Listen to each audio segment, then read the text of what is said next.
Hi, this is Bobby Brown, and welcome to another fucking podcast. My liver's all twisted up. But you know what I did? I loaded up with alcohol, more specifically vodka, whiskey, beer, tequila, more beer, more vodka, more whiskey, and more beer. Who wants an orange whip? Orange whip? Orange whip? 3 orange whips. So you're bored, are ya? I've come here to break your monotony. Let me have my piece, because I'm shooting with this one, folks. I don't care, man. The unscripted, uncensored, loose cannon of commentary. Why did you say that? Why? Why? You come out with stink like that? Poop. Your poop mouth. Poop out of your mouth. See, son? Old legends never die. They just lose weight. Like a legend and an out-of-work bum look a lot alike, Daddy. I've got a midget friend, an albino friend, and another friend who thinks Lord of the Rings is real. Together we call ourselves the Unfuckables. Winton is in. Let the fun begin. Body touch. God, you're an asshole, man. I've never heard of Van Halen. Yes, Carrie, we have heard of Van Halen. Hello, Las Vegas. Hello, world. And hello, my loyal minions. It is good to see you, and it's always good to be seen. My name is Izzy Presley. Is Izzy Presley? My name is Izzy Presley. I'm the host of the program. It is called Another Effing Podcast, and we have an amazing show for you this evening. And I'm bringing on a buddy that I've known for a few years now. We've crossed paths musically, not on stage, but otherwise. And on the Cruise to the Edge, which he is a host of this year, and at Soundcheck Live, which I will be hosting next Wednesday night. So not this Wednesday, but that's next Wednesday, the 21st, if you're using your math. And make sure you check out all the socials at Real Izzy Presley, all the way across the board, Twitter, Instagram, and Facebook, and of course the show page, Another Effing Podcast. And we might get some new people listening this week because we are going to dive into the Prog World, which is weird for me because I can't count past Peter Criss. And make sure you subscribe on YouTube and on Spreaker and all that kind of stuff. So, ladies and gentlemen, after all that spiel, we got to hold on 1 second, Jimmy, because I have to do my what I do at the top of every show. In the words of my close personal friend, Stone Cold Steve Austin, crack one for the working man. God bless beer. Jimmy Keegan, everybody. Welcome. Greetings. You have minions? How do you get minions? I gotta get those. I think you just create them out of thin air, and they like automatically reproduce. Do they all talk like this too, and then make funny noises and don't really say words, but they say. Yep, sure. One can only hope. One can only hope, and hopefully they have nice boobies. We always like it when there's nice boobies. Jimmy has a brand new record that is available for pre-order right now. It is self-titled, which is odd, but it's your first solo record, so I get it. You know, you can go to jimmykeegan.com. That's 2 E's. Just look in the description. And I'll have the link if you guys are watching on the YouTube, and actually if you're listening on the audio, the link will be right down there. So you can click on jimmykeegan.com and go and pre-order it. How you doing, buddy? It's been a week, or it's been a month. Yeah, something like that. Yeah. Yeah, I'm good. It's between gigs and trying to stay alive, I've been working on getting this whole promotion stuff and preparation for the actual release of this thing. And I've been in every kind of situation you can be in where I've released some kind of record except this chair. Okay. I've been in every kind of band. I've been a band member. I've been played sessions for big records, blah, blah, blah. Who cares? But when you're not in this chair, you really don't get the respect, what goes into this. And I'm not doing this with a label either. So this is all, done by hand. And well, that's kind of the way to do it nowadays. You don't really need a label, but sometimes you do need a label. I mean, if you're doing something more along the lines of a Taylor Swift kind of thing, then yeah, you want a label because that's something you want to market a different way. But right, I'm as a 54-year-old drummer, I'm not going to market to teenage, Swifties and stuff like that. Although that would be great. I mean, that would be a great audience, because you know what those guys, what the young kids understand. and that the old kids don't understand is the concept of sharing and telling your friends and telling people you don't know about it and wearing the t-shirts. And because unfortunately us old guys are like, oh, I don't want to, bother anybody, Right, right. I have my things that I Plus we're still wearing our Kiss t-shirts from 1977. Yeah, there's other bands have come out since then. I know, it's odd. You know what, you should have called the album Tay Tay. Why is that? Because then you'd get that Swiftie crowd go, right. He named Gotcha, it after gotcha. Taylor. Oh, even that, because there's a strong fishing presence in the songs on the record. Tay Tay goes fishing. Funny thing is, I actually did have a title for this record, and so there's two Gregs involved in the album cover. There's Greg Crane, who did the actual artwork of drew my face, if you will, and then there's my friend Greg Lestraps, who did the graphic design for the whole thing, and I forgot to tell him what the title was, so he just assumed it was self-titled. And when I got the artwork, I kind of went, yeah, that'll work. Yep. Sometimes it's that easy. I struggled over a title for this thing long and and hard, and eventually just realized it came down to a simple mistake of not telling him what the title was. What was the title going to be? Well, it doesn't matter now. Well, I know, but I'm just curious now. You got me all flustered. So I had two titles working. One of them was Settlers, because there's a song called Where Settlers Go. And as you do over the years, I just came to know that song as Settlers. I didn't really call it Where Settlers Go. So I kind of got used to seeing that word, and it just was I liked the way it sounded. Not that it held any meaning or anything like that. Of all the songs on the album, that one seemed to be the one that my eye gravitated to. Okay. And then when I decided, well, I'm not going to do that, I actually came up with a title, and I called it Notes from My Past, because all these, there's three songs that are flat out covers, if you will. Okay. There's a Talking Head song, there is a Split End song, and there is an Andy Grammer song. And the rest of them are from songwriters that I've worked with over the course of my life/career. Okay. So some of these songs go back to the early 90s. So that idea of, I kind of humorously started also calling it Notes from My Past, because all these songs are that old. Yeah. In terms of their composition, but they've been all worked up new and fresh for the right. Yeah, and that's what I was going to ask. Like, so you weren't writing for this record. This is just, like you said, it started out, I intended to write with some of with these writers and write new songs for a record, but I've never been a writer. I've always been an arranger. I've always worked with writers, and the longer it took me to compose songs that I thought anything of, the more I realized, wow, these guys have songs.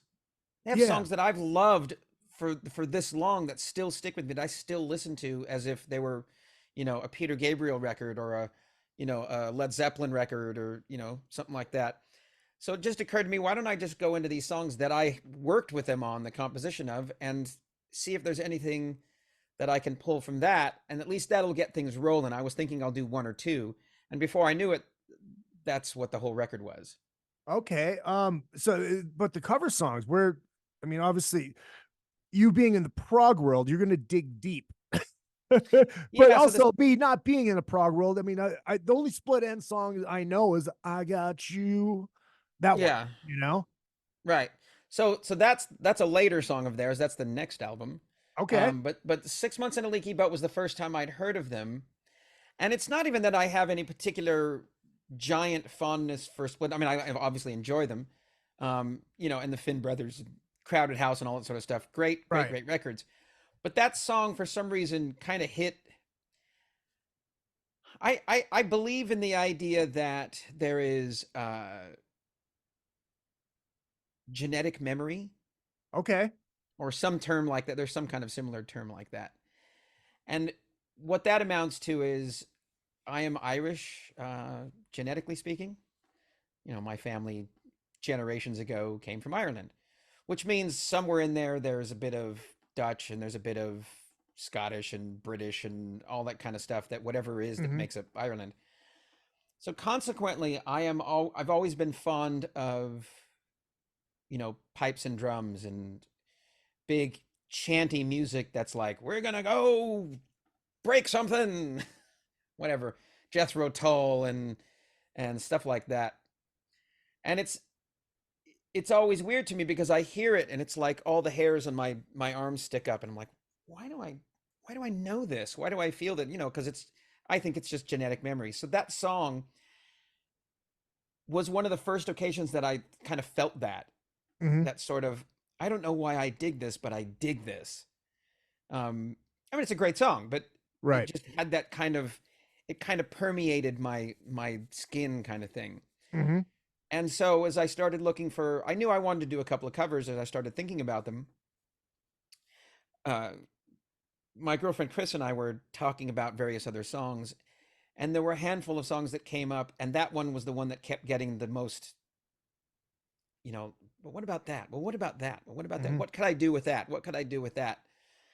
So that ended up being that one. The Talking Head song was completely left field. I had planned a different Talking Head song, and the longer, the covers were the ones that I was waiting till sort of the end to track because they were, I was thinking they'd be the easiest. But I wanted to do The Great Curve. Okay. Same record. Oh, yeah. But the more I thought about it, the more I kept listening to the song, the more I realized I didn't want to change it because I liked the way that song went. Okay. And I felt like, God, anything I do to it almost hinders, it almost, instead of making it, I mean, because I don't know, you can make a cover song better. You make a cover song different. Right. And I just didn't hear it different. Yeah. Hold on. Before we do that, can you think of any covers you like better than the original? Like Johnny Cash, sure. Bert. You know, I think that's a perfect example. Yeah. That's an example where the Nine Inch Nails version almost doesn't even matter. Right. And I still think it's great, but it's like, you know, some people might call it sacrilege, but I think Elton John's versions of both Pinball Wizard and I wholeheartedly agree with that, by the way. Lucy and the Sky with Diamonds are better than the originals. Yeah, I think like the Pinball Wizard is so, I mean, plus you got the visual, you know, from the movie where he's on the stilts and the whole 9 yards. It's just so badass. But yeah, I agree. I like that version better. And I know Beatles fans, I'm sure I have Beatles fans, right? I mean, like, I think that when you say something like that, it sends a shockwave and all the Beatles fans go, what the hell? And I know, I shouldn't say that because how can it be better than the Beatles? But I just like them better. Well, I still like the Beatles. I don't dislike them. Right. I don't dislike the Beatles either, but I think the Rolling Stones putting out a new record that blows the fuck out of the quote unquote new Beatles song that they came out with just proves again how superior the Rolling Stones are. Oh, well, you're going to get an argument on me on that one, but we'll avoid that. See, now my thing, so here's my thing with the Beatles thing. I mean, I just said it to someone else too. I don't even know that they needed to release it. I agree.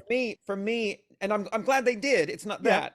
I just think there was something about the romance of that I'm not expecting when they say it's a new Beatles. I'm not expecting this to be the best Beatles song in the world. I'm expecting it to just be something novel, right? And more sentimental than anything.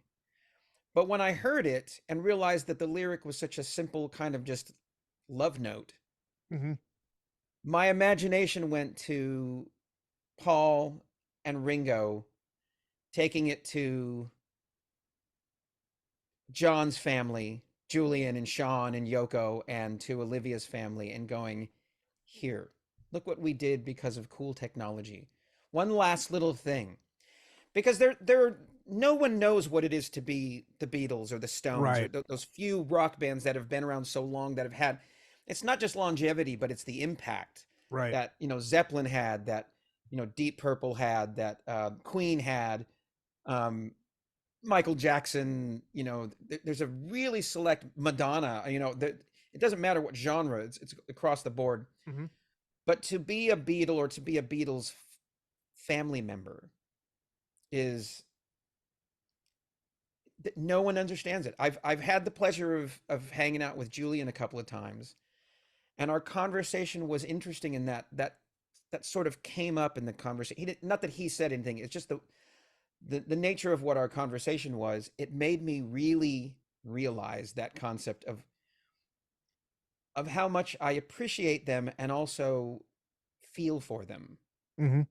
Because by nature, Paul's kids, George's kids, so Ringo's kids, Michael Jackson's kids are never going to understand what it is to be to just be what you and I did and grow up and just be right. Just be kids. Dude, think about Priscilla, or not Priscilla, Lisa Marie. Yeah. I mean, you want to talk about having the biggest shadow over you in the history of entertainment. Right. That same thing. It's the same principle. It's like you can't get away from the idea that no matter what happens in your life, you are that person's kid, and the whole world knows who you are. Yep. And you didn't ask for it. Right. I mean, I met Lisa once, and it was at a shuffle them through meet and greet thing. I trust me, that moment is in me forever, because obviously my love of the King.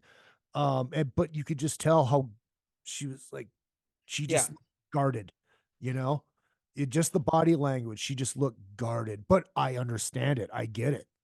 Well, I mean, my occasion of hanging out with Julian. So the first song on my record is actually, oddly enough, it's called The Fisherman 3. It's from the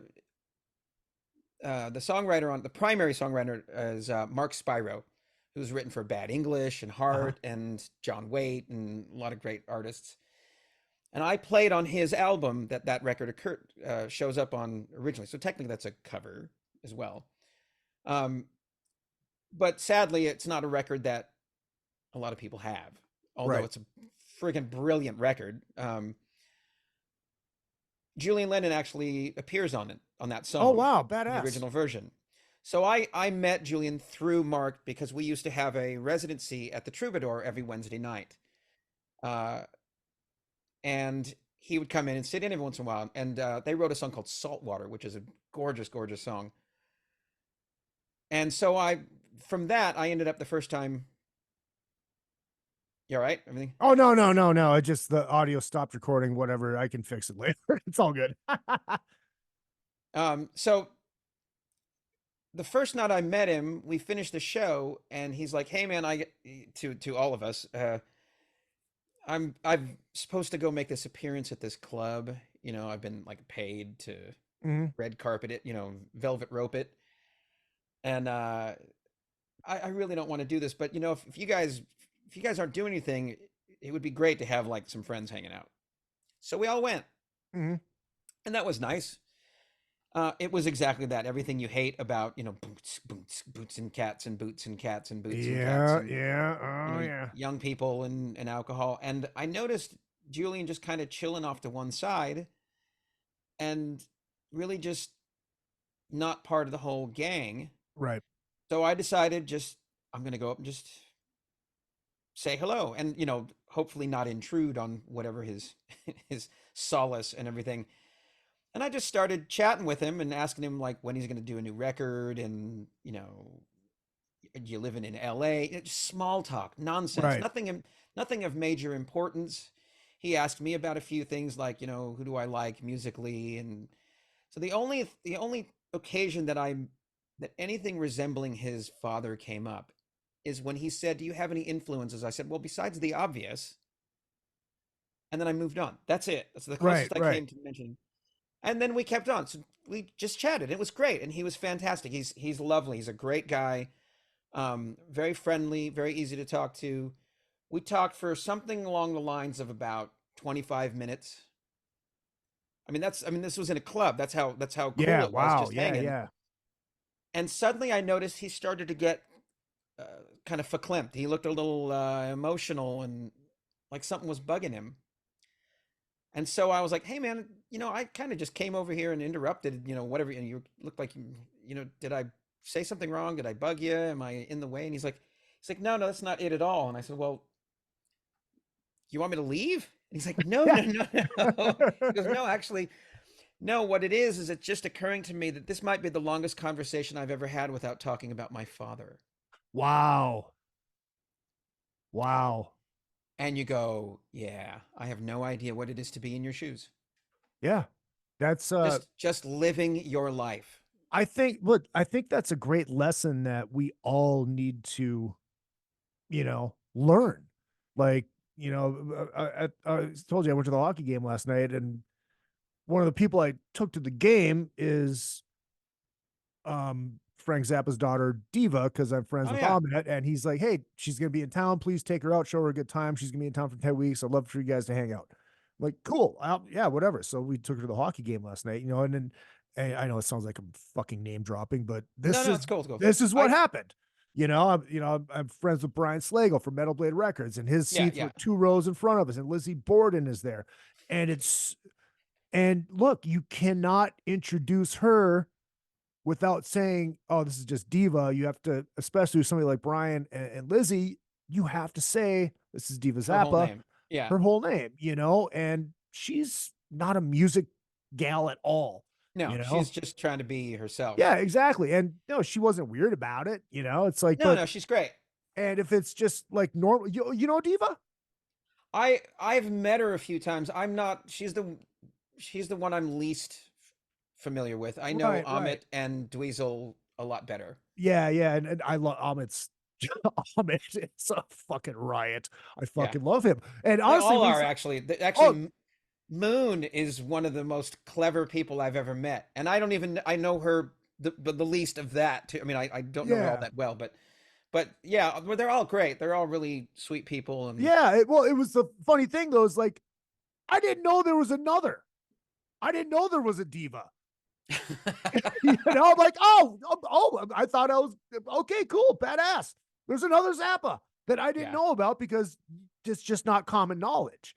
Unless you're a Zappa fan, that. I just thought there was the 3, and oh shit, there's 4. Okay, cool, badass, and very cool gal. Great Hank. All the whole family was great. I had the very good fortune to meet Frank, and just chilling in his kitchen, half an hour or so, hanging out. Hardly talked about music at all. He asked me if I was. He's like, I'm assuming you're a musician. I said, yeah. I explained why I was there, and we just talked about, like family stuff and, where'd you grow up kind of thing. Oh, I grew up. Like, oh, well, I mean, look, it's like when I went to Stone Cold Steve Austin's house. That's why I do the bit at the top of the show. Yes. Is he a close personal friend? No, he's not. Can I text him and he knows who I am? Yes. But I went over there with Don Jameson because Don Jameson was doing his podcast, and Steve was cool as hell. And we were sitting there afterwards just talking about music. We weren't talking about wrestling. Well, Don's not really a wrestling guy anyway. So I was the only wrestling dork in the room with one of the most famous wrestlers of all time. Right. What? God damn it, son. But we were talking about music. And like the best part was like Don and Steve were just talking about metal. Like fucking shit that, you can't read the logo metal bands, they just look like a bunch of like trees. Right. And Austin just stops. Pointy artwork. Yeah. He goes, I don't want to ruin my rep with you guys, but God damn it, I love Firehouse. And Don and I are like, dude, those are our bros. So we bonded over music. It was great. And Steve is a fucking great guy because we weren't talking wrestling. Like when I hang out with Jericho, we don't talk wrestling. We talk about fucking music. Not that I hang out with Jericho on a regular basis. But occasionally it happens because I know people. But anyways, but yes, that is an amazing lesson to learn, that especially when you meet somebody famous, you don't talk about, you just talk. You don't bring up why you know who they are. Yeah. I mean, I've had some occasions with people who were from, famous families, but the conversation in that case, when it came up to their family, I didn't bring it up. It was brought up. Okay. Or they actually brought it up. They were like, you know, are you a fan of my mother? Oh, I am actually. Yes, quite a bit. That kind of thing. So it Yeah. wasn't that something that I brought up as much as it was just, you know, it was part of conversation, you know. But I grew up in LA, so the idea of Right. coming across people that are fall into the category of famous, you know, whatever, whether they're in music or television, film, or something like that, it's Right. a little more common, especially when you're in the business. Right. We're gonna get to that. We are gonna get to that, but we still have to finish talking about your record first. Got to bring it back because that's why we're here. We're talking about the record. We're pimping the record. Got to sell some copies. Well, I tell you what, the one thing, my favorite thing now that I have started talking about it, the one thing that I need to mention is the musicians that play on it. I So was you just know a gonna lot ask of them. that. Yeah, Walter. I know. You know Walter. You know Steve Feckety. You know Oh, yeah. Jennifer Oberly. Yeah. You know J. Joe. J. Joe. You know who else is on there that you know? Shane Solowski. Oh yeah. Eric Dover. Yes. Trying to think who else. I mean, but anyway, so you know a lot of the folks that are on there. Right. So knowing them not only as people, you know them as the musicians that they are. And right.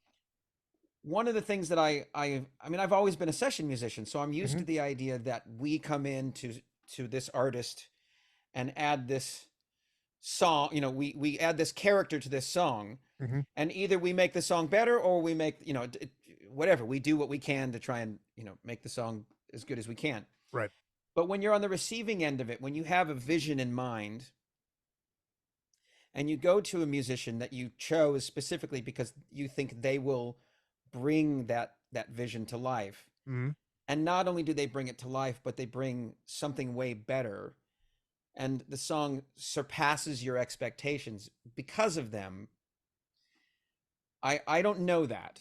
I don't know it on this side of it. I only know it in that I've been in those shoes. I've been with those guys and seen a guitar player and seen a bass player like really just, holy crap, make this record.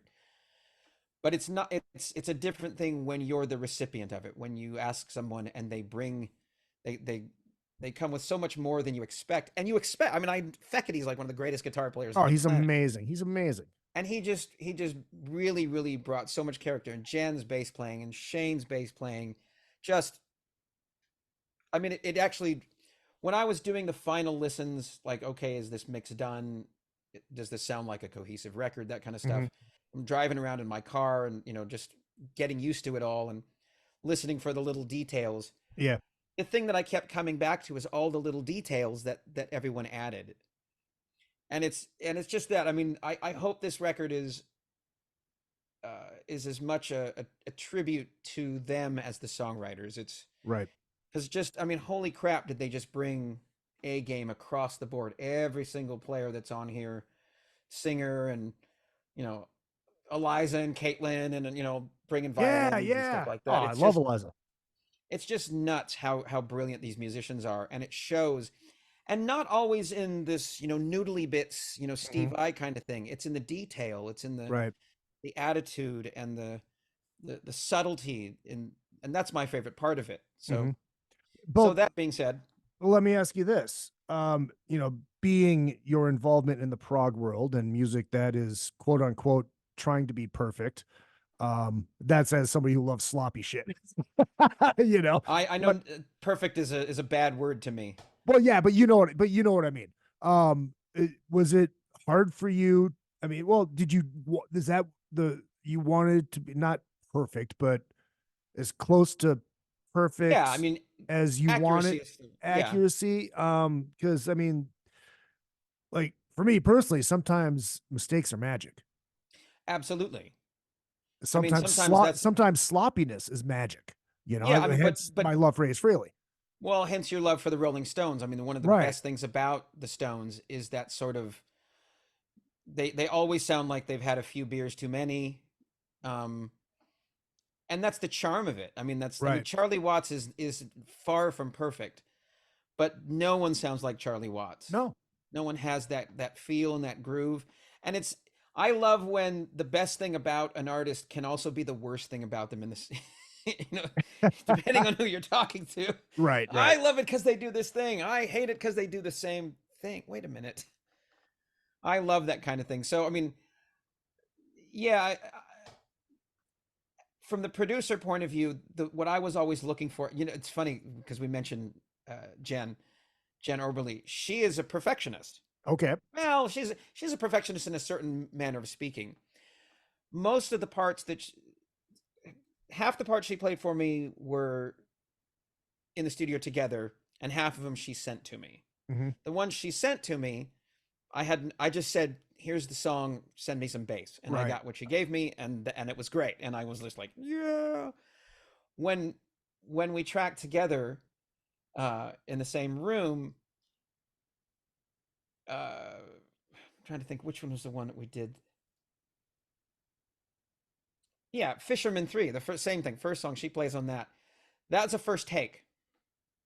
Top to bottom, first take. Now, it wasn't the only take. Right. But because she wouldn't let me.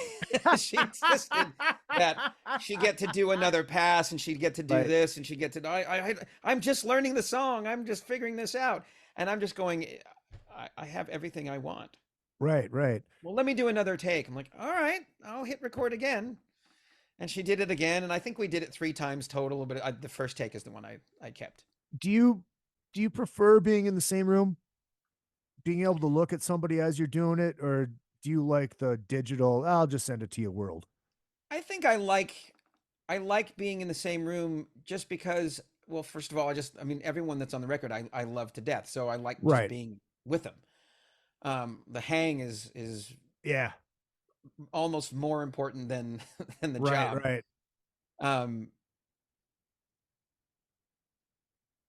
I don't know. I think there's part of me that loves, because I love the creative process as well. I love viewing the creative process. I love seeing people go, you know what? What if we did this? And I also love the technical side of it. I like miking things up. I love the engineering aspect of it. I mean, that's probably 70% of the joy in this record was that side of it, was the recording of it and the mixing of it. And I like the conversations that spring out of it. Because in almost every occasion, I didn't tell them what to play. I just said, what do you hear? Because in most cases, either it was, like I said, it was the cover song, or these songs had versions. There were demos already. Yeah. So I'm handing them the demo. There's a song, Where Settlers Go. That song was originally recorded for a different artist for a different purpose that got shelved, but the guitar player on the original track was Ross Bolton. Okay. And Ross Bolton is just, again, one of the finest musicians to ever walk the planet. And he laid down this very specific, very fascinating guitar part. And so it was the only occasion where I came into it kind of going, stay here. Stay in this lane. This is already done. If I had my way, I would have just ported his guitar part forward and used it. Mm-hmm. But A, we couldn't find the original 2-inch tapes, and B, it was in a different key. I had to change the key. Oh, okay. But you can do that digitally now. You can do that digitally now. I just didn't really want to do that. But I don't blame you. But I went to Steve Feckety to play guitar on it, and after listening to the song a couple times with him, he goes, man, he did this for two of the guitar players. He goes, if I wasn't crazy, I'd swear this sounds like Ross Bolton. I said, well, actually it is. And same, he plays on Fisherman 3 as well. And he's like, man, this feels like it just needs like the Tim Pierce treatment. I'm like, well, oddly enough, it's Tim Pierce playing on the original record. And he's like, that's crazy. So it's like, I mean, that's why I gravitate to Steve Feckety for a lot of those guitar parts, because he has that same type of, I don't mean he sounds like them, but he has he's the same kind of session player. He has that same mentality of how he hears things and approaches the guitar. And so it's funny that he picked those two guys, just off of sound. And are you a big ELO guy? Because I got a big ELO vibe from the record. Wow. I am a big ELO guy, but I don't really remember thinking about them over the course of this, but it's interesting you would say that because I am a big ELO fan. I love the big harmonies. I love the grandeur of ELO, and it's the Beatles if they'd kept going. Interesting. So as far as the Beatles go, that's actually a George Harrison quote. He's like, "Oh, really? Jeff Lynne. Why do you use Jeff Lynne to produce your records?" Well, he pretty much makes records. It just sounds like the Beatles if we'd kept going. That was something to that effect. It's not an exact quote. Are you see now me with the Beatles? I prefer the fun pop shit over the drug years stuff. What about you? My two favorite albums are Revolver and Rubber Soul. And then I mean, Ask Me Tomorrow. Right. It's Sgt. like Pepper. Yeah. I'm not a huge fan of the White Album. But I like it all. I'm pretty even because my tastes go across that way. I love silly, fun music as much as I love deep, cerebral, heavy stuff. And I think the Beatles have always been very good about walking that line. They're really good at writing, a fun dance pop tune. Yeah. As well as something that makes you go, wait a minute. Well, do you find it, you say you do love silly, fun stuff. Do you find it hard being in the prog world and doing what you do to be able to let that side of you shine? Yeah. And that's actually, it's one of the challenges in the prog world of reminding people that, it's supposed to be fun. Right, exactly. I mean, even if the lyric is, I've got a song on the record called Comfort Girl. There's nothing happy about that song. Its topical origins are one of the most sad and depressing moments in human history. But there still should be joy in tracking it. Actually, it was one of the most joyous vocal tracks because I worked with my friend Greg, who wrote the song. He helped me with the vocal, and it's the one that I walked away feeling the most emotional about. But yeah, that's the worst thing about the progressive rock world is that everybody takes everything so seriously, and it's like, dude, just lighten up, man. It's all just fun and goofy. And I wish you could see the notifications. I've gotten the same notification for the same hotel thing 5 times in a row here. Someone really wants me in this hotel. When you see an interview with like Rick Wakeman or something like that, and you see how silly he can be, that's when you go, okay, good. At least he doesn't take it seriously in that regard. He takes the playing of it, the craft seriously, but it's like, if you're not laughing and goofing off and being, if you don't have a bit of humor in everything you do, go home. Exactly. Exactly. Well, it's like, so Rob that puts on the jam on Cruise to the Edge, the late night live, or Rob Rutz. Yeah, Rob Rutz. And he, like, last year, he reached out to me. He's like, I want you to do something. I go, what? He goes, that phrase, I've heard that phrase so many times. Yeah. He goes, talk to Portnoy. I'm like, okay, for what? He goes, I want you guys to come in there and play some fucking Kiss songs. And I'm like, I go, dude, they will riot. He goes, I know. You got to do it though. And I brought it up to Portnoy. He's like, no way, man. They'll fucking riot. So we didn't do it. I'm like, dude, come on. There's Kiss geeks in those bands. Let's do this. Oh, that would have been fantastic. But here's a weird point about Kiss though. I was before one of my Ace Frehley tribute gigs. I was sitting in the room talking to the band, and an interesting point came up. You listen to those first 3 Kiss records, especially the first one, songs like 100,000 Years. It's kind of caveman prog, because it's the timing of when the record was made too, because that was still, prog was still popular. Right. On a grand scale, like to a general 1974. audience. Yeah. But like, if you, the way that Peter played and the bass lines and some of the weird chord changes, like what the fuck are they doing? You know, it's like, and I thought it was a good point. Caveman Prog is like, all right, cool. God damn it. Now I have to say I like Prog, but, and let Jimmy, let me, so you grew up in Hollywood and you were in the industry. Are you still in the entertainment industry on the acting side? Or you? Not aggressively. I mean, I've done some voiceover things here and there. I mean, if someone cast me in something, I'd do it. Well, yeah, absolutely. But I don't have an agent anymore, and I don't, go out for auditions or. So why were there no songs from Back to the Future and Over the Top and Electric Boogaloo? God damn it!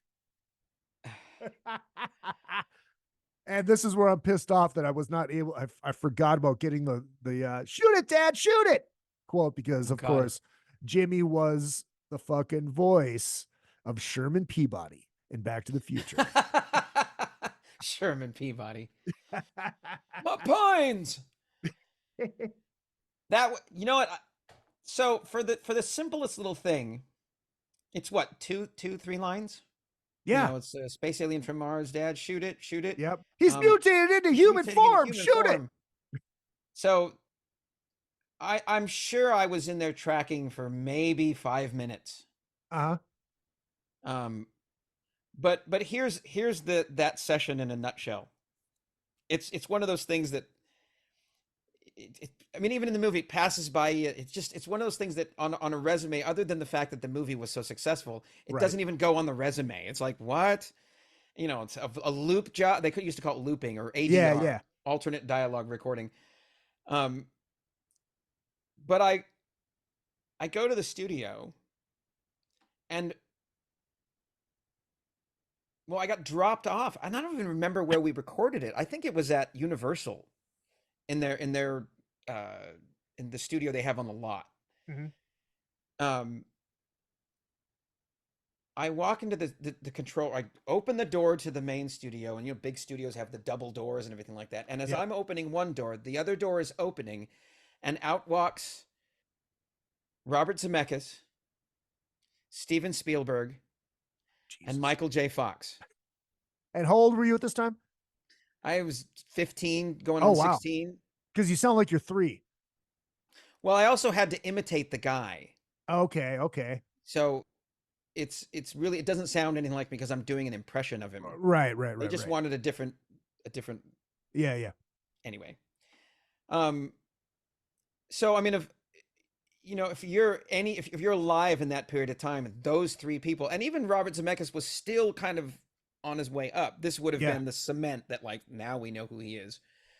But 2 of the greatest directors of that decade, along with possibly the biggest television star of that decade, and eventually, movies and stuff like that. Yeah. And they walk out of the door and it's like, hi. And Spielberg says, oh, you must be here for the loop job. Yeah, man. There's some snacks up there. Go ahead and just make yourself comfortable. We got a few more things that we're doing before, but just hang out and we'll be right there with you. As friendly and down to earth as could be, Michael J. Fox was leaving, so he said hi. We shook hands and good to meet you. Yeah. Nothing. I mean, that's it. That's the extent of it. It was all of 4 seconds of saying hello and everything like that. And they all walk out, and I go in the studio. Now there's the engineers and the techs, whatever like that, and some assistants and whatnot. And I sit in the back. I'm going to be out of the way. I've been in a studio before. I know what it is. I'm just going to be fly on the wall here until it's my turn. Few minutes later, Robert Zemeckis and Steven Spielberg come back in the room.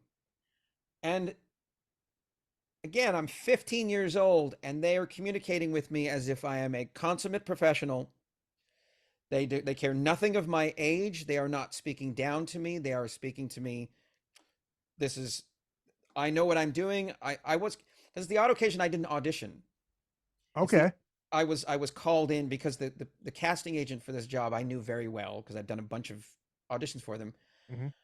So they just said, Jimmy, you're perfect for this. Just go down and take care of it. Oh, okay, thanks. I had no idea what it was. I didn't know what the movie, because this movie didn't exist yet. Right. So I was, but I knew that Zemeckis was tied to it, and I knew that it was Amblin, and that's Spielberg. But that's a very impressive thing to walk into a studio and have these guys talking to a teenage kid like a professional. Right. As I'm meaning I'm a professional. They were just Yeah. They were friendly. They gave very little direction other than like when I finally got out there, they gave me let's do a couple of alternates, maybe shift the pitch a little bit, this. And that was it. Otherwise, they let me do my thing. It was funny. There were some jokes told and everything like that. And the whole event lasted maybe 20 minutes. But it's something that lasted a lifetime. It's a lifetime, obviously, because A, I knew who those guys were, and B, the movie became this giant movie, and it's still, cycling around today. Right. But the thing is, when you have professionals of that caliber treat you like a professional at that age, that sticks with you. Right. And that's something that you take with you as you go along in your career. How do you communicate with people? And you wonder why, when you look at Spielberg movies, all the kid actors always put on these unbelievably brilliant performances. E.T., all of the kids in that, top to bottom. Even the little kid in Close Encounters. When you find out how they got him to say some of those lines and everything like that, it's just mind-blowing to have that sense about them.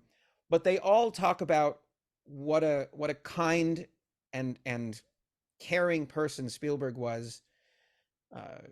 It was never second directors. Whenever the kids were involved, he was always the director on the thing. It was there were no alternate, ADs or second unit directors. Yeah. He was always there for the kids. And every one of them talks about them with the utmost respect and love, like family. And that says a lot. I mean, you take that forward. You move. It helps define you. I mean, in a lot of ways. Yeah, well, so we've learned 2 important lessons this evening, and I like that. So what were your thoughts when you saw the movie for the first time? I mean, I loved it. I mean, it was fun. It was funny and it was a hoot, and I love, all the actors in it are all great. It's meant to be fun. Right. It's not a movie that's. I mean, I love when people start getting into the analysis of the time and all that sort of. Just like, oh God, dude, it's just like it goes back to music. We do it because it's fun. Yeah, you're supposed to walk away. Spielberg, and that's. I mean, not that Spielberg made that one, but Zemeckis was his protege. So, like, when those guys make movies, they understand the difference between we're making Schindler's List. Yeah. We're making Jurassic Park. Right. One gets an Oscar, the other one gets the crew the Oscar because of the technical achievements. But Spielberg's not looking for an Oscar on that movie. Why? It's just a silly, popcorn. Yeah, exactly. Dude, supposed to walk out. Yeah, that was awesome. That's why I love basketball. That's why I love Blades of Glory. Because I know how bad my life sucks. I want to escape for a little while. That's why I love 80s music. It's all about the party and the hookers and the whores and the cocaine. And that's why I hate 90s music. It's like you're reminding me that my life sucks because you're singing about how bad your life sucks. Right. Dude, where's the heroin? Or someone else's life sucks. Yeah. No, exactly. But that's why I love what I love. That's why I am like I am. Yeah. No, but that's great. But that's the thing is, I mean, you have to have a balance of all that stuff. You have to be able to walk into some movies and go, that was just silly and wonderful. Is it an Academy Award? No. Right. but it doesn't matter. It achieved what it was supposed to achieve. I had a great time. I'm glad I spent the $287 to see this movie, or how much is a movie now? I don't. Yeah, no, it's ridiculous. I mean, it's like when you turn the hat around, it's like turning the engine over. Because you also were in Over the Top. I was. What do you remember about that? I remember the audition. So I haven't watched this movie since I've known you. So what scene? I mean, were you in the movie predominantly a lot? There's a center scene. There's a turning point in the movie where, so the basic principle of the movie is that, for those that haven't seen it, Stallone plays a truck driver arm wrestler. Yep. He arm wrestles on the side to kind of make extra cash. He apparently had a relationship with this wonderful woman who was the daughter of a very wealthy man, and they had a child. But because the wealthy man couldn't stand the idea of his daughter being with this guy, he ruined the relationship. Now, that's all implied. It's very poorly implied in the movie. We really don't know a lot of this. We just kind of, why is he not with her anymore? He seems to really love her. And yeah. She doesn't hate him. She's all defensive. Like, I don't get what. But then we meet, Robert Loggia's character, and we realize, oh, he's kind of a jerk. Oh, he's a big jerk. Oh, he's a really big jerk. Oh, okay, maybe that had something to do with it. But it's very poorly implied. So mom is very ill in the hospital, and she decides that, dad needs to meet and really get to know his son. So Stallone's character picks up David Mendenhall's character at his military school, and they're going to take him across country to bring him back to see mom, who's in the hospital. And on the way, they bond. Well, of course, they don't immediately bond. This is a military kid, mostly raised by grandpa, who's the jerk and everything like that. So he's being a jerk to dad as well, and he's believing all the stories that were told. Somewhere in the middle of it all, they stop at a truck stop and have food. And Stallone's character, which we don't know if his name is Lincoln Hawk or Lincoln Hawks, because he's called both in the movie. Okay. Notices a bunch of kids playing pinball in 1985. I don't know how many kids played a lot of pinball in 1985 in coffee shops, but anyway, there I was with my buddies. One of the kids was the kid that played Waldo in the Hot for Teacher video. Really? Yeah, the one on my left. Okay, I want to know that kid more than I want to know you. Yeah, right? I'm kidding.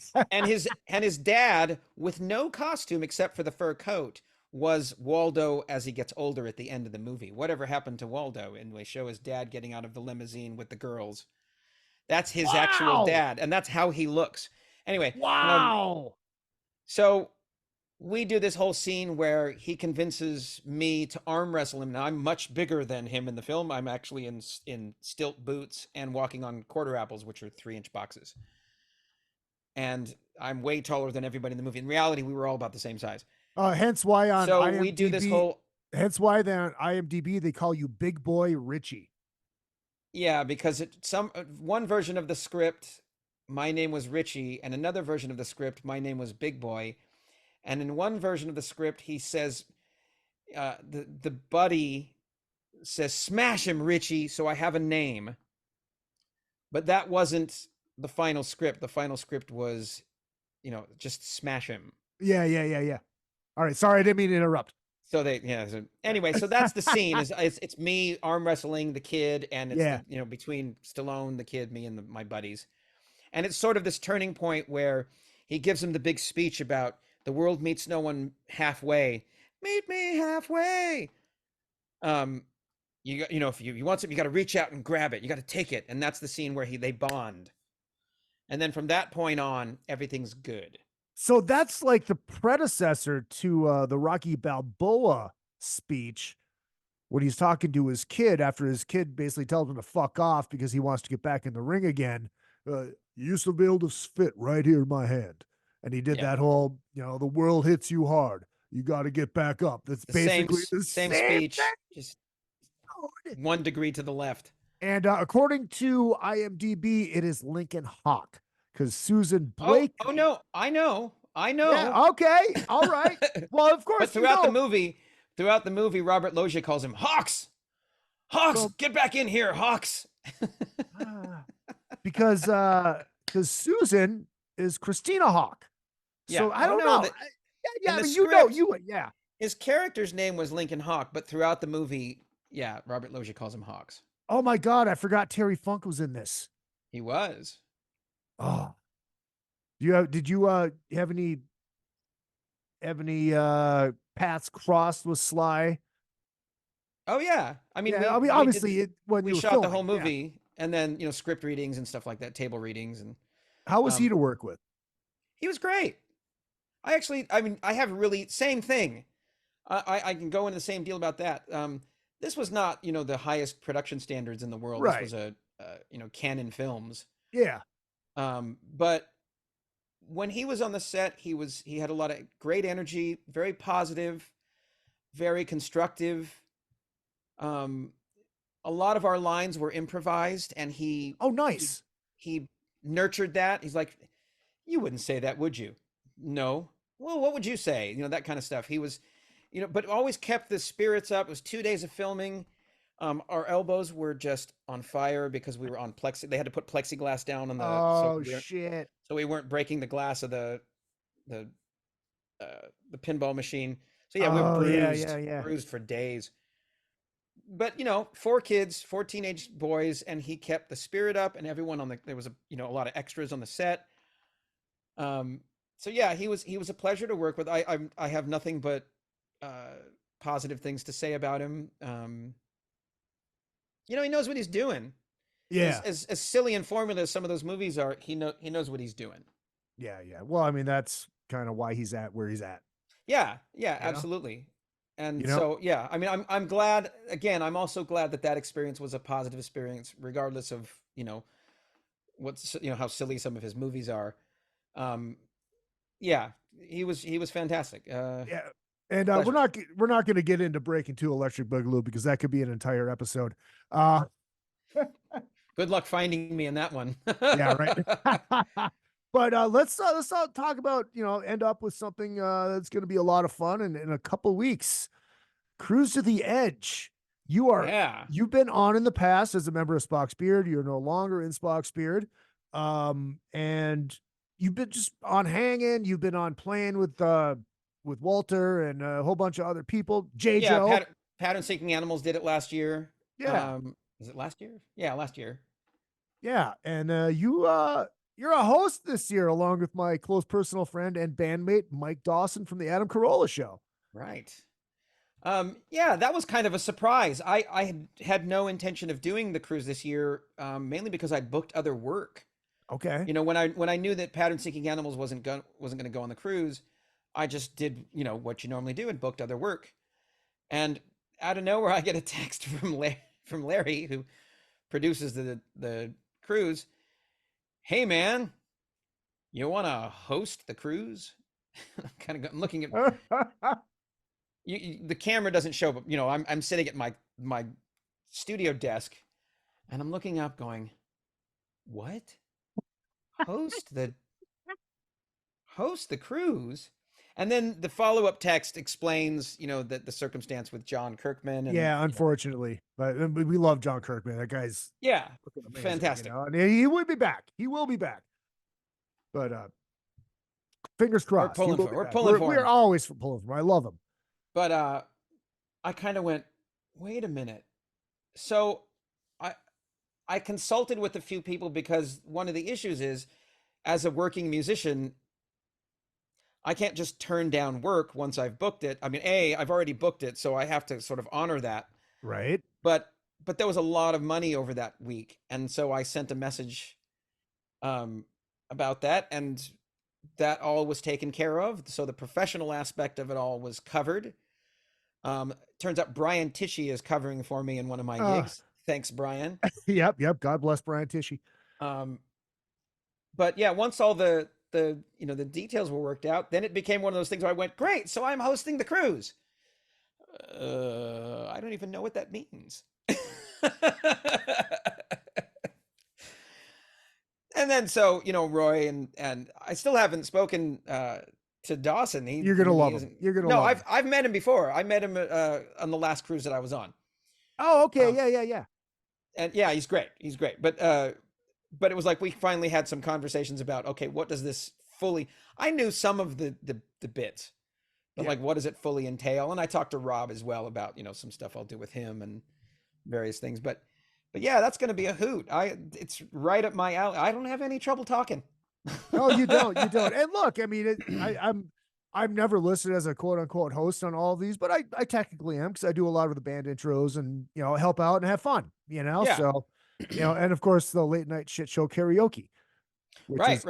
Always a hoot, especially on Cruise to the Edge. Because this is the thing I love about doing the karaoke on Cruise to the Edge is it seems like the band guys go up there and sing songs to annoy Prog fans. But that's the last boat we were on. That was it.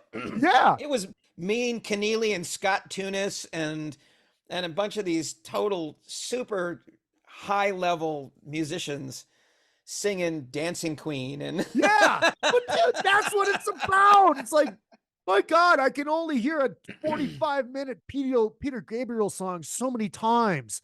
Let's do some ABBA. So this was the best part. We're at the last night, right? So they have the party. Yeah. And I got up and sang Your Love. What's it? Josie's on a vacation. Yeah. The outfield. Wait, the outfield song. Yeah. And a bunch of people jump up behind me, and they're, singing the background parts. And I have these alternate lyrics that I've gotten to sing over the years just because, you sing a song enough times. Right. And so I'm thinking we're doing this for, to be silly as well. And I'm singing all these crazy alternate lyrics and having a blast. And everyone's, everyone was having a great time. And at the end of it, John Young walks up from Life Signs and he says, "Oh my God, I can't believe this. Now I'm going to remember his name, the singer for the outfield." Hold on. I have a device. The outfield band. Tony Lewis. Oh, wow. You're good. You beat me to it. He comes up and he says, "Man, I was friends with Tony for years and years and years. We were best buddies. I texted his wife while you were singing this, and I got her on FaceTime, and I was playing the whole thing for you." I'm sitting there going, wait a minute. I was doing silly lyrics to this. Oh, no. To this, I'm sure this wonderful woman. And I'm just going, oh, my God. If I'd have known that, I would have at least sang the song. But you know what? It makes it better that way. Well, it turns out she was like, oh my God, she actually laughed at the other lyrics and everything like that. Right. So it ended up being very fun and very sweet and everything like that. But like, what a bizarre surprise. I was here texting with Tony's wife, her widow. And like, oh my God. Oh, that is fucking hilarious. One more thing before we go. I want to give a shout out to Soda Stick for sending me this sweet hockey sweater. Soda Stick. So they're Minnesota, there's some they make shirts and hats and stuff. It's because they know their hockey, man. Of course, they know their hockey. It's all about Minnesota sports. It's awesome, and they're sending me a Michelob Golden Light jersey, and it's my favorite beer in the world, which you can only get in the Upper Midwest. But so I wanted to give them a shout out and check them out. You'll see the links in here. We've done a lot of these Kiss throwdowns where we do the first 3 records, the second 3 records, and then the 4 solo records. And it was always all drummers. It was Portnoy, Charlie Benante, Roy Mayorga. Nice. And and then Eddie Trunk joined because he's also a fellow Kiss geek, along with myself and Paul Gargano from Metal Edge Magazine. And the first one, we had this conversation about Peter Criss. And I made the comparison. And we went around the room, we went around the Zoom room, getting their thoughts on this about how Peter Criss and Ringo Starr are the most, how do we say this? The most underrated drummers that get the most shit, but they are 2 of the most influential drummers of all time. I want to get your thoughts on that. Well, I'll add to that. So the 3... Well, let's say the 4 most influential drummers of all time would be, exactly as you said, Ringo Starr, Peter Criss, Neil Peart, and John Bonham. I think it's very funny when you look at those 4. While I consider Ringo to be technically great as well, Peter, he did his thing. Well, here's the thing about Peter's playing. Peter came from a big band swing thing, and right. That's what he brought to the rock world. Now, when he started getting fucked up, it declined. But as it tends to do, especially for drummers. But I mean, if you listen to Kiss Alive 1, which we all know was re-recorded, the only thing that is live on that record is the drums. It's the only thing they did not re-record. Yeah. So that says something about Peter's playing, especially on. Oh no, his song. I mean, he did his. That's what I mean. He does his thing, and it's again, there's a difference between when I'm talking about, like Dave Weckl or Vinnie Colaiuta. I'm not just talking about the performance, but I'm talking about the technique and the grace, and there's all these other adjectives that come online when it comes to these drummers, but it has nothing to do with impact. Right. My favorite Jeff Porcaro song of all time is Dirty Laundry, and he plays the whole song. Yeah. The best drum fill in my mind is the going into the last chorus. And its impact, its effect. What effect did it have? How did it kick off that chorus perfectly? Is it hard? No. That's not the point. Right. Musically speaking, what effect did it have? So when you look at someone like a Peter Criss, you're not talking about the technical aspect of what he's doing. You're talking about the impact. Right. Well, look, how did it fit within the song, and how did it support the song, and then what impact did it have on the fans? And obviously, well, look, but here's the other thing about that too, and I say the same thing about Steven Adler. Nobody can play those songs like them. They can play the songs. Like when Matt Sorum joined Guns N' Roses, he said, I cannot play these songs like Steven Adler. Yeah. And he couldn't. Eric Carr could not play those songs like Peter Criss because he was a Bonham guy. Yeah. He could play them, but he couldn't play them like Peter. And I think that's another, going back to like sloppy guitar playing. Sometimes that's part of the magic that Tommy Thayer can't play those solos exactly like Ace Frehley because he doesn't have Ace Frehley's hands. You can't play those songs exactly right. Yeah, it's feel and right. Whatever condition was happening at that time and whatever was going on. But that's what's funny about it, is that the top most influential drummers ever are this weird juxtaposition of technique and feel. And in the middle is like the Bonham and like I would add Buddy Rich to that as well. Yeah. I wanted to get into that. That's Buddy is the epitome of feel and technique. He had all of that within that genre of music. Bonham is feel and technique. Neil is more I wouldn't even put him in the same category as technique. I'd put him over with feel because it was more the way he played those songs. Right. And again, there's drummers that I can critique just as much as I can praise. I can critique Neil too. Yeah. I don't like to. I prefer not to critique anyone in general. And I hate it when people have these, who's the worst drummer ever? Who's the worst guitar player ever? It's like, dude, really? What's the worst idea ever? Yeah, this conversation. But that's what I think is fascinating, is like you would never think to put Ringo Starr in the same category with Buddy Rich. They're over here. And yet they absolutely are, because of impact, because of intent, because of the point. Ringo doesn't play this music. He doesn't play like Buddy, and Buddy doesn't play that music. So if you put Buddy in his chair, it would sound weird. Right. I'm not to say that either of them couldn't play something in that world. Right.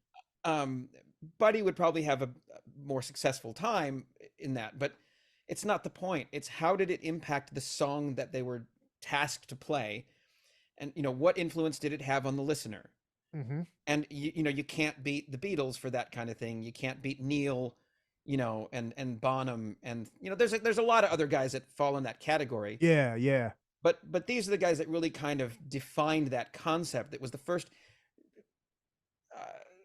Ringo was the first time that a drummer showed up on television, and the following day there was Ludwig had something like 200 and some odd orders for drum kits. Wow. The following day, it's like, we can't fulfill these orders. Are you crazy? It's going to take us 2 years to do that. I don't know what their answer was, but that's right. That one drummer showed up on television, and 200 just for one company, because he played Ludwig drums. Right. Nobody can top that. Nobody can top that. Right. Lars Ulrich has this huge influence, you know, and it's why he's the primary endorser with Tama drums. Is he the best drummer with Tama drums? No. Right.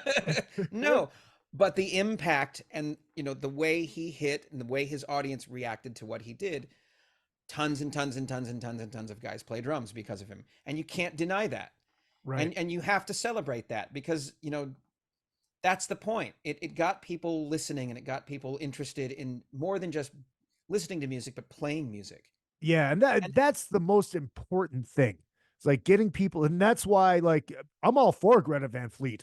I don't care if they sound like Led Zeppelin. There's kids going to those shows, looking at that stage, going, "Dad, that's what I want to do." Sure, absolutely. You know, that's how I feel about any band. It's like I'm not a fan of Metallica. I mean, I like a couple of their songs here and there. I understand them more than I like them. But it's who cares? That's for me. It's my opinion. For someone else has no validity. It's just it. But you can't get around the fact that those guys influenced potentially millions of kids. Yeah, you know, absolutely. Not, thousands and thousands and thousands of kids to play music. Do you think brilliant?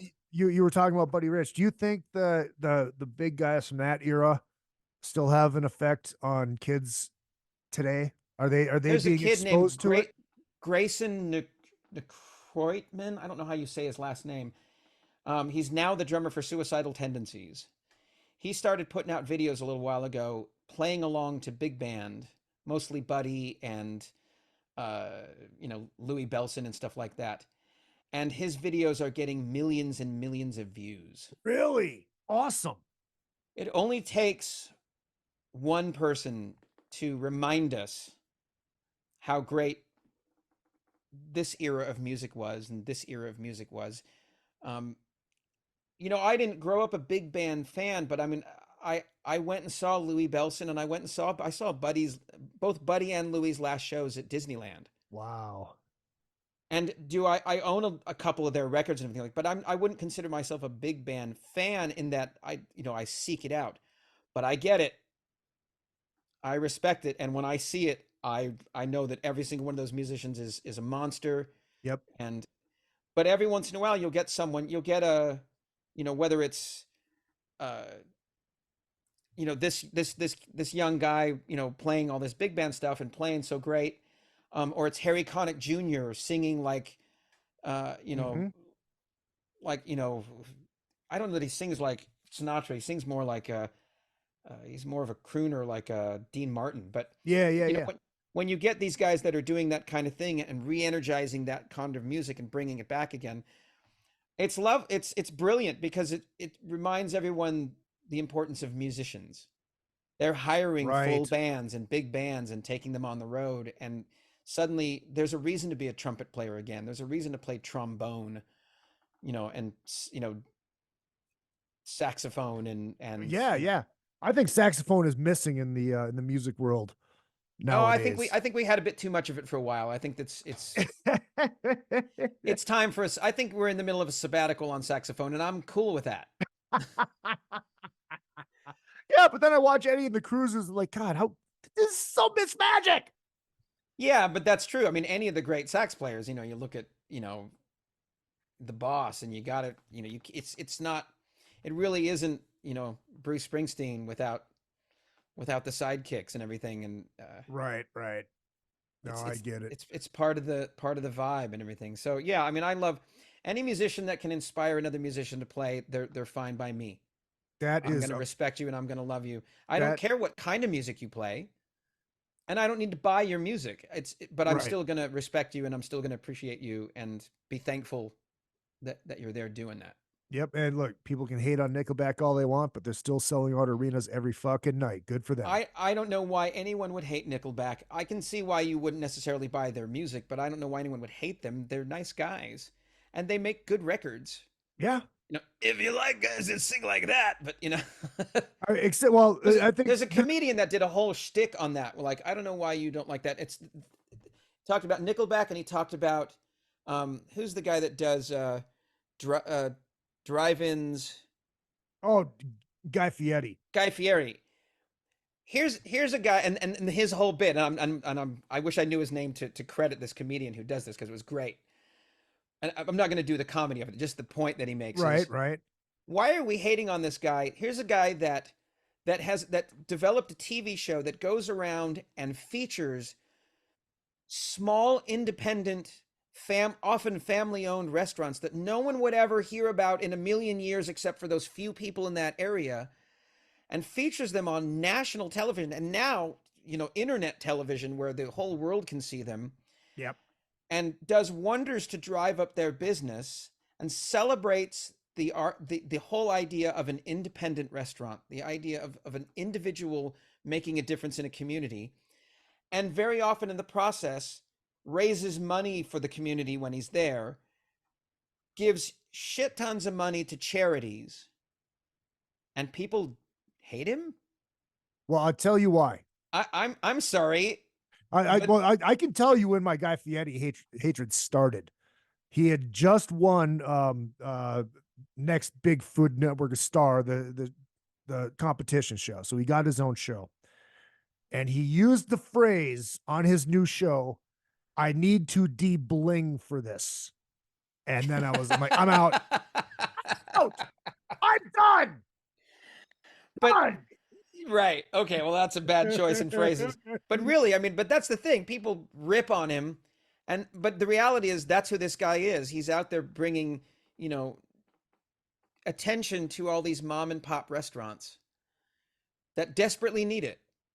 And reminding us of what's important about a community restaurant. I wish we had that in the music industry, reminding us of how important community, music stores are, and, how important Pro Drum is, and, all these shops that really just celebrate the drummer or the guitar player or whatever it is.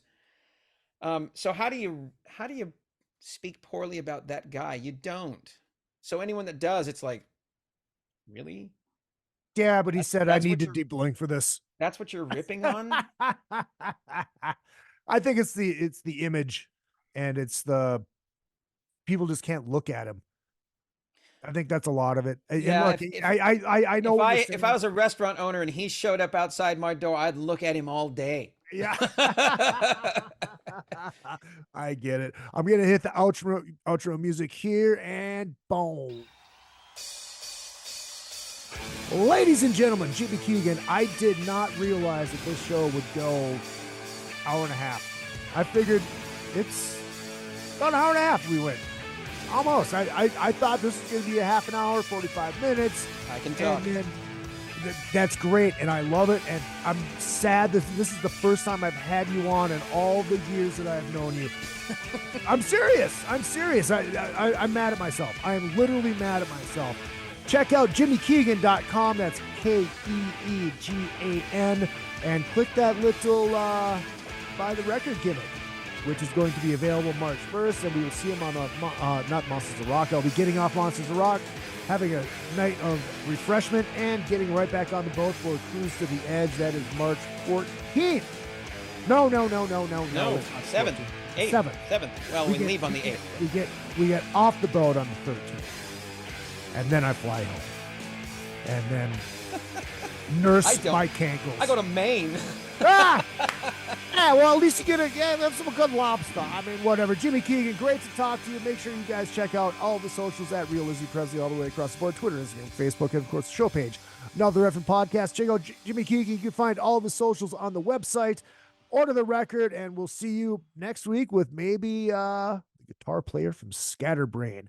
This has been another effing podcast. My name is Izzy Presley. I'm the host of the program.